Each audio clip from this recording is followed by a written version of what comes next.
আজকে রুবেল ভাইয়ের পক্ষ থেকে আজকে পান্তা ভাত এবং বাংলাদেশের জাতীয় ইলিশ মাছ ইলিশ এবং পেঁয়াজ, এটা হচ্ছে আমাদের পান্তা ভাতের ঐতিহ্য। এবং বিশেষ করে কেঁচামরিচ আর পেঁয়াজ দিয়ে আমরা দুই থালা ভাত খাইতে পারি।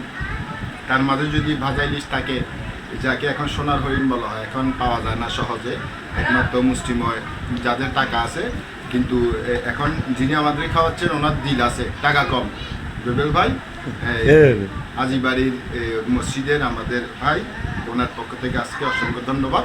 আজকে পহেলা বৈশাখে অন্তত আমাদের পুরনো ঐতিহ্য মনে হচ্ছে আজকে 5-6 বছর 7-8 বছর মনে আগে খাইছি, মানে পান্তা ভাত, এটাকে কি বলে, ইলিশ মাছ।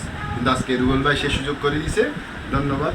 তার পাশাপাশি আছে যে আলুর চাটনি, যেটা মূল আইটেম।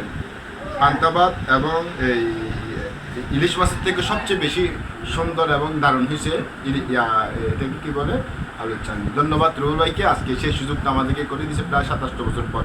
ধন্যবাদ।